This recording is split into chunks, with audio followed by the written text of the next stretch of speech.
My name is Claire, and this happened to me 3 years ago when I was 22 years old. I lived in a small town in Minnesota and worked the closing shift at a grocery store. I normally didn't mind driving home at night. The roads were quiet and the trip was short. But one night in the middle of November, something happened that still makes me sick to my stomach every time I get into my car. I clocked out at 11:07 p.m. It had snowed earlier and the roads were icy. I remember how silent the town felt. Even the wind seemed frozen. As I pulled out of the parking lot, I noticed a dark blue pickup truck idling across the street.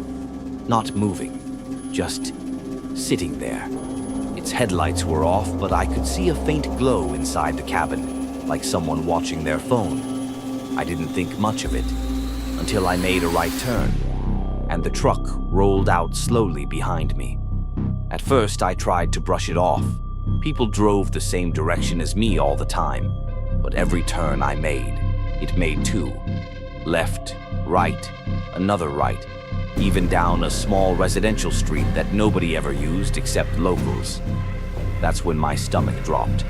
I slowed down slightly, pretending to check something on my dashboard just to see if he'd pass me. He didn't. He slowed down too, matching my speed almost perfectly. I felt my chest tighten. I grabbed my phone, my hand shaking, and typed a message to my mom. "Are you awake?" No answer. I turned back onto the main road, hoping the truck would go somewhere else. But its headlights stayed in my rearview mirror, bright and unwavering. At this point, I knew it wasn't coincidence. I wasn't headed home anymore, not with this guy behind me. Instead, I started driving toward the police station, which was about 8 minutes away. I pushed up to 40 miles per hour. The truck sped up. I pushed to 50. He stayed right behind me. I remember whispering out loud, "Please go away, please go away." When I hit a red light at an empty intersection, I prayed the truck would stop behind me. But it didn't. It rolled lazily into the left turn lane next to me, and then the driver's side window lowered. I forced myself to look over. The man staring at me was in his late 40s, maybe early 50s. Long beard, messy hair, dead blue eyes staring at me without blinking. He didn't smile or wave. He just stared. I froze. I didn't know whether to look away or keep eye contact. The light turned green, and he didn't move. He kept staring at me while the seconds ticked by. His hand slowly lifted, pointing directly at me. Then, the moment I pressed the gas pedal, he cut sharply in front of me, nearly hitting my bumper. I swerved, heart pounding, but forced myself to keep driving toward the police station. The man didn't try to pass me again, but he stayed close. Too close. When I finally reached the street the police station was on, I felt a wave of relief, until I realized something terrifying. The station parking lot was dark, empty. Not a single patrol car. It was a small town station, and at night officers were usually out on patrol. I didn't want to pull into an empty lot with this guy behind me, so I kept going. I called 911 with trembling fingers. The operator picked up. Through tears, I explained everything. She told me to drive to the well-lit gas station 2 miles ahead, and that an officer would meet me there. So I did. The truck followed. When I pulled into the gas station, I honked my horn non-stop, hoping to scare him or get someone's attention. The truck didn't enter the lot. Instead, it stopped across the street in the shadows. The operator told me to stay inside my locked car until the officer arrived. I watched the truck's silhouette. I could see his figure leaning forward, watching me. After what felt like forever, police lights appeared behind me. A patrol car sped into the lot, and the officer walked up to my window. I pointed. "He's right there." But the truck was gone. The officer checked the area, but there was nothing. Just black road and falling snow. He took my statement and offered to follow me home. When I got into my driveway, I broke down crying. I didn't sleep for 2 nights. For months, I had nightmares of those dead eyes staring through my window. To this day, I have no idea who that man was, what he wanted, or why he followed me for almost 20 minutes in the freezing dark. But the scariest part? A week later, I found muddy boot prints near my bedroom window. Large ones. And I live alone. My name is Tyler, and this happened in 2019, when I was 28. I was driving back from Colorado after visiting some friends for the weekend.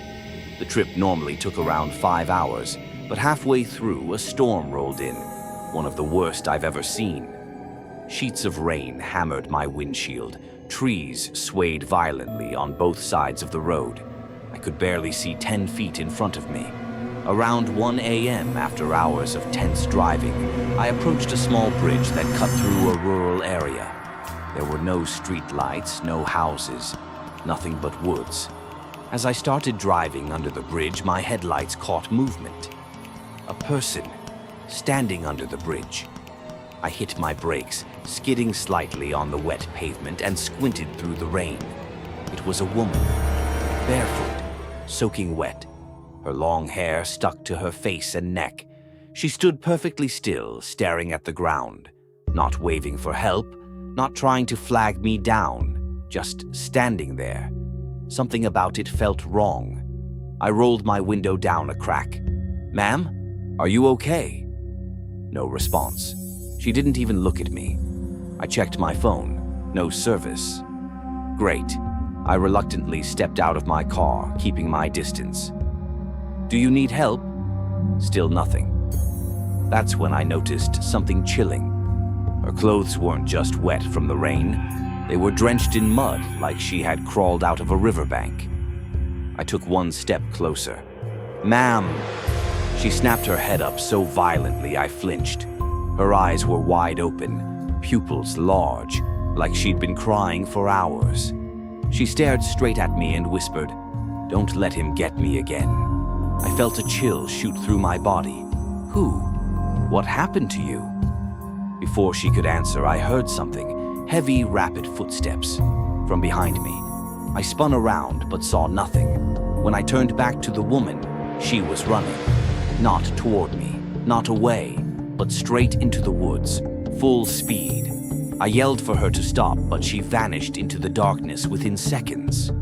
The storm roared around me. Every instinct screamed at me to get back in my car. But something deep inside told me someone else was still nearby. I climbed in, locked the doors, and turned my headlights toward the trees. That's when I saw it. A shadow, tall, broad shoulders, walking slowly out from behind one of the massive concrete bridge supports. It wasn't the woman. This man, if it was a man, was huge. He stood still, staring at my car before taking one careful step forward. I threw the car into reverse and sped backward onto the road, tires sliding in the rain. I shifted into drive and floored it. My heart was slamming against my chest, and my hands were shaking uncontrollably. 20 minutes later, when I finally got service again, I called 911 and explained everything. The police investigated the area. They found footprints, a lot of them, both men's and women's, leading toward the woods and down a muddy slope near the river. But they didn't find the woman. They didn't find the man. And they didn't find anything that explained what I had witnessed. To this day, I don't know who that woman was, or what she meant by again. But the way she said it, the look in her eyes, it still haunts me, and I've never driven through that area at night again. This happened just last year. I was working late-night security at a warehouse outside Chicago. My shift ended at 3 a.m., and the drive home usually took around 30 minutes. That night, though, everything felt off. Maybe it was the fog. Maybe it was how quiet the city was at that hour. Or maybe it was because I was exhausted. But I remember one thing clearly.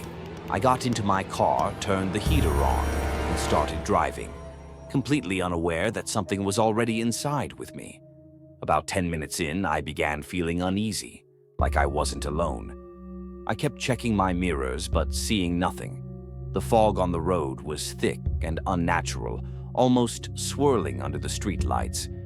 I turned onto a long industrial road. No houses, no lights, no traffic. Just abandoned buildings and empty parking lots. Halfway down the stretch, my radio suddenly cut out with a burst of static. Then I heard it. Breathing. Not mine. Slow, shaky breathing coming from behind me. I froze.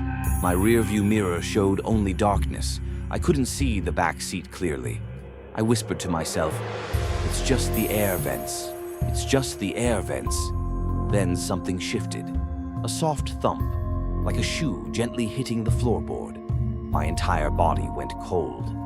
I didn't turn around. I couldn't. Instead, I pressed the gas harder. Maybe I could get to a gas station. Somewhere bright. Somewhere safe. Another noise. This time, closer. A whisper. A breath. I couldn't tell. Finally, at the next red light, I forced myself to glance at the mirror. For half a second, I saw a face. Not fully, just the outline of someone crouched behind my seat. I choked on my breath and slammed my foot down on the accelerator, blowing through the red light and nearly swerving off the road. My hands were drenched in sweat. My heart was pounding so loudly I could barely think. I drove straight toward the nearest 24-hour gas station, praying to God someone, anyone, would be there. When I pulled in, I jumped out of the car so fast I scraped my knee on the pavement. I ran inside and yelled for the clerk to call the police. We both watched through the glass windows. For a moment, nothing happened. Then the back door of my car slowly opened.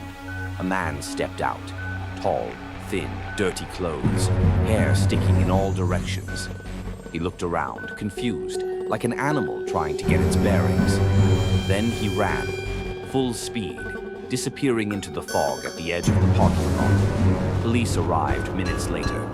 They searched the area but never found him. When they checked my car, they discovered muddy footprints on the floor behind my seat and under my seat, meaning he had been lying there, hidden, the entire time. The police think he slipped into my car when I stopped to lock the warehouse gate before leaving. But I still don't understand how I didn't notice. For weeks afterward, I couldn't sleep. Every time I closed my eyes, I imagined that face in the mirror. That realization that he had been inches from me, breathing in the dark, waiting. I still check the back seat every single day before driving, sometimes twice, because once you experience something like that, you never feel safe in your car again. Outro, approx. 120 words. These were 3 disturbing true car horror stories. The roads we travel every day can feel safe, familiar, harmless. But the truth is, danger doesn't always come from where we expect. Sometimes it's the stranger following too closely behind. Sometimes it's someone hiding in the shadows. And sometimes it's the thing sitting quietly in your back seat. If you have a true horror story of your own, send it in. And remember, always check your mirrors, always lock your doors, and always check the back seat. Good night.